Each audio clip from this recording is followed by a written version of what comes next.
been looking forward to this all day long because it's been a minute since we've had him on. Joining us now on the Fangas Hotline powered by Gruber Law, he is Curt Hogg of the Milwaukee Journal-Sentinel, Milwaukee Brewers beat writer. Follow him on Twitter at Curt Hogg, spelled C-Y-R-T on Twitter, at Curt Hogg. Curt, how are you, Dud? How are you doing? I'm dandy. I'm home from D.C. I'm chilling outside on a pretty nice day, minus the air quality, I guess. We're good. All right, so first let's talk about the piece on Mr. Vaughn, Andrew Vaughn, a piece that I read earlier today. As always, you do fabulous, fine work, so nicely done as always. I've been talking about this previously about, hey, man, if this is actually real, he might be their starting first baseman next year. If they believe this is actually real, maybe they offer him a contract extension this winter to go along with it to solidify him kind of going forward.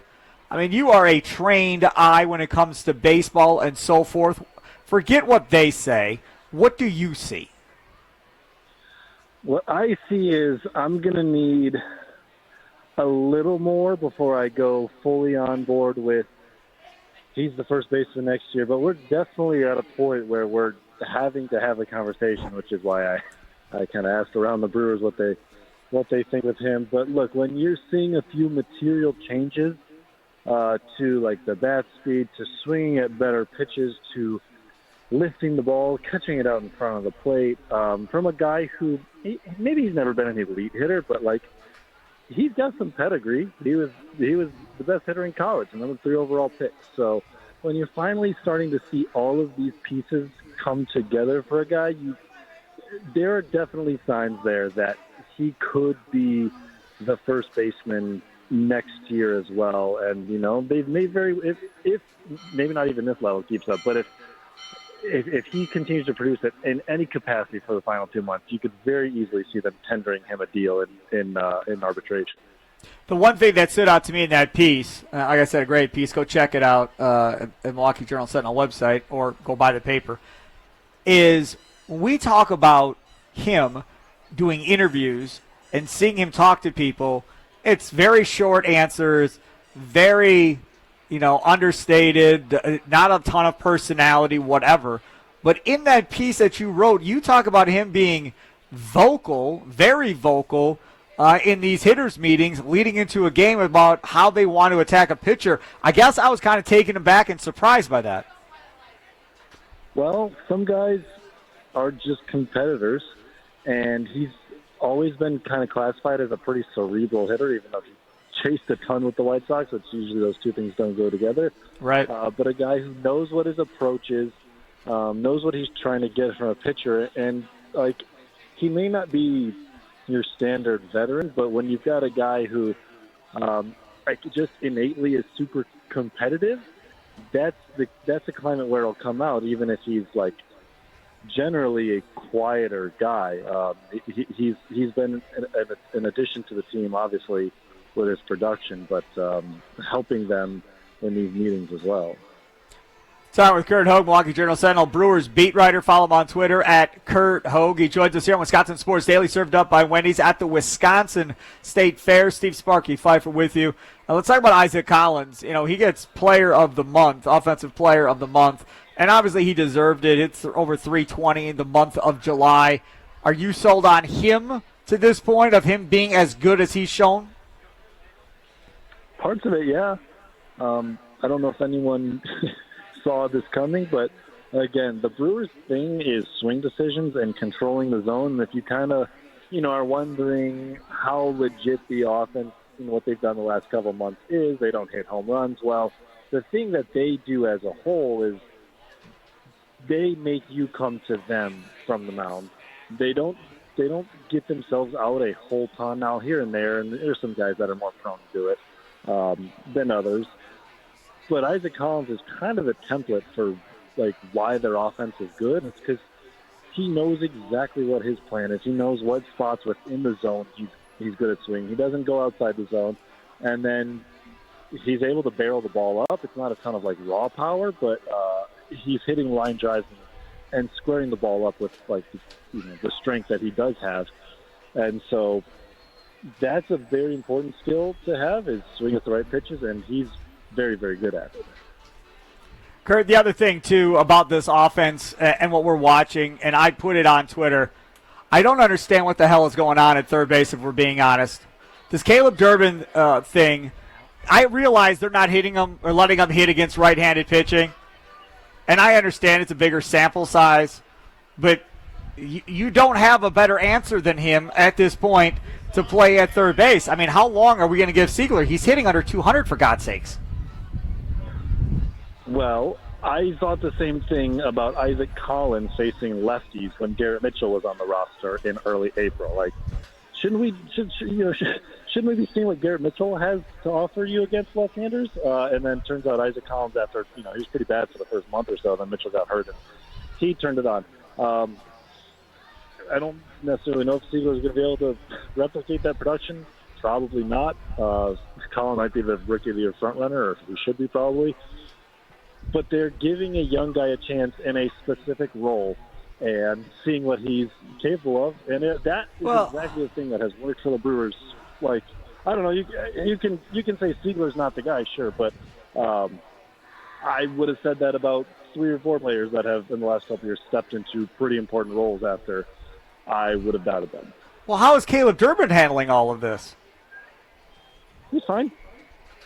Yeah, I don't think I'd be fine. I'll be honest. I don't think I'd be fine splitting time with a guy that can't hit 200. I understand somebody tweeted at me, "Whoa, his slugging percentage against righties, Durbin's this is like 320, Sparky." I said, "Okay, well, Seigler's slugging percentage is $179 at this point. Like, that's not even comparable."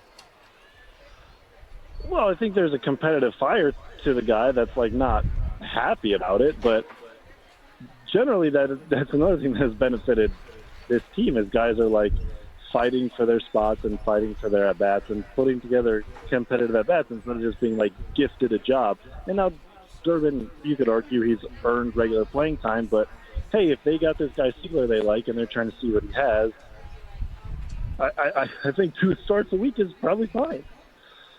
I don't like it. He is Curt Hogg, Milwaukee Journal Sentinel Brewers beat writer. Follow him on Twitter at Curt Hogg. Let's talk about the next one I don't understand. Danny Jansen over Eric Haas. And as I said this before, if you would have told me prior to the season that backup catcher was going to be the biggest need for this team at the deadline that the Brewers wanted to address, I would have said, man, that's amazing if that's actually the case. But that's the area that they decided to address. I mean, was Eric Haas really that bad? Like, not at any point, I don't believe, did Tommy Wirtz, myself, Charlie Usen, or anybody else on the station have a conversation of, boy, that backup catcher spot better get fixed or they're in trouble. But apparently the Brewers thought so. I'm going to go back to swing decisions here, and I think that was a part of it, is like Haas is just swinging and missing at too many bad pitches. But I don't necessarily disagree with you on this one. Backup catcher was not something that crossed my mind as a weakness. Now, part of it is, regardless of what Murph said at first, they do want to give Contreras a little more time off from catching, let him continue to heal up as much as possible, and they just like Jansen's bat a lot more than they like Contreras' bat. And so it gives them a little bit of flexibility to play him more often. And they really weren't playing Haas much at all. Great guy in the clubhouse. All the players absolutely loved him. But I think they had cooled on the bat. Danny Jansen's bat says a lot. I mean, again, this is another thing where, you know, if the argument is, well, he's a better defensive catcher and we think that's more important to the backup catcher position than the bat. Yeah, but he's also not. Right. He's good. He's better at some things. He has a good arm, but he's not. He grades out pretty poorly as a framer. So it was a bit of a perplexing move to give up Arenado, who's certainly an interesting prospect with the bat, but I don't know, Sparky. Somehow, I think, like with all these things, there's a caveat of like, well, it usually works out. Yeah, it's nice. And then if they're bouncing the playoffs, then everybody will make up excuses of what happened and what went wrong and act like you didn't see it coming. Curt Hogg, Milwaukee Journal-Sentinel Brewers beat writer. Follow him on Twitter at Curt Hogg. Let's talk about Priester, who's on the mound tonight for the Milwaukee Brewers. There's no guarantee that Brandon Woodruff is back next year. I think a lot of people probably would say he's not. Peralta's going into the last year of his deal, so maybe you get him for one more year. I mean, long range here, Mizorowski and Henderson are probably two of the guys that are at the front of this rotation. And then I think, as we look at it, Priester probably is in that top three as well long term. Oh, absolutely, yeah. They've found the right group with him for sure. They've maximized his stuff, but also just maximized him as a person, and that's kind of one of the quiet ingredients to success for the Brewers is taking what you have, especially for pitchers, and getting the most out of it instead of like all this tinkering. But also something else you said there, I would definitely not rule out a Brandon Woodruff reunion once again. At $20 million? Do you know what he would cost? Well, $20 million is the mutual option, right? Well, the mutual option is probably not going to get picked up. Because then it's a $10 million buyout, isn't it? Isn't it a $10 million buyout if they don't pick if the mutual option isn't agreed upon? Yeah. So there's some trickiness to this. Yeah. There's the buyout, but then would the Brewers follow the buyout with a qualifying offer, which is a year, $20 million or $21 million? I think it was last year. Changes year to year. So, I mean, maybe that makes sense for Woodruff to take that deal.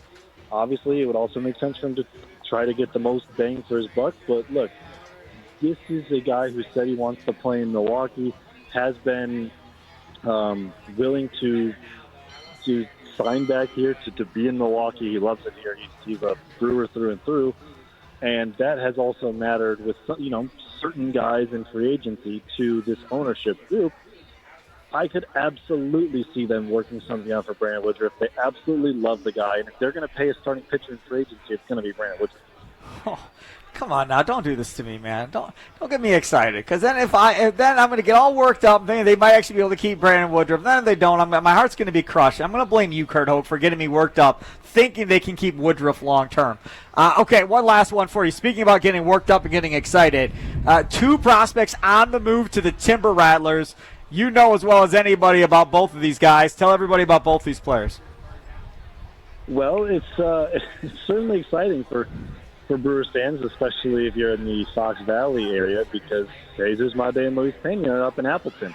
I can't think of a time when the Brewers had, since that Prince Ricky group, right, where they had two guys ranked so highly nationally, like moving through the ranks together.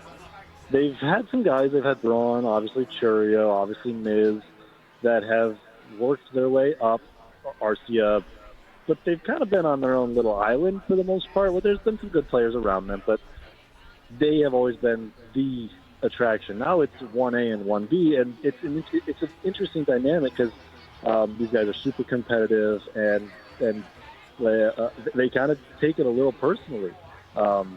They're like best friends, but they also want to be better than the other, and the other one's getting the headlines, and so on and so forth. And the Brewers are slowly bumping these guys up together at the exact same time. And yeah, the dynamics fun because they play the same position. Made is the one ranked higher nationally, but Pena's got the better numbers and is not far behind him in the rankings too. So definitely, if you can, get up to Grand Chute and check out a Timber Rattlers game, because who knows if these two are going to be there next year, if it'll be like Churio and it'll be they spent a month and a half there. I don't know if you have a name for Drew Wagner that's allowed to be said on the air, but earlier today, apparently, he said on the Mason Crosby show with Mitch Thunder Nellis that he thinks one or two of these guys might turn out to be maybe better than Jackson Churio. Would you go that far? Possible. If I had to pick one that would be better, I'm Michael Pena. Oh, Pena over Made. All right. Which is a deviation from like what I've thought. Like Made is the higher ceiling guy, but I'm starting to wonder about that a little bit. They're both really, really, really, really good, and I think we should definitely not get like what Churio is doing should not underwhelm you at 21. Like we shouldn't go numb to that. So Agreed. Also, no, I cannot say a name for Wags on air. But next time you talk to him, make sure he knows that he's a radio guy. I will tell him. We'll talk to him tomorrow. He is a radio guy. Tomorrow at 2:40, he's on the show tomorrow because he always calls you stupid, Curt. So I figured I'd allow you the opportunity to say something back if you wanted, and he can have that one as long as he knows that he's a radio guy, and he needs to stop trying to run from it. Oh, my goodness. Curt Hogg, Milwaukee Journal-Sentinel, Brewers beat writer. Follow him on Twitter at Curt Hogg, CyrtHoggg. Thank you so much for coming on, man. Appreciate it. Enjoy the rest of your evening. All right. Thank you, Sparky.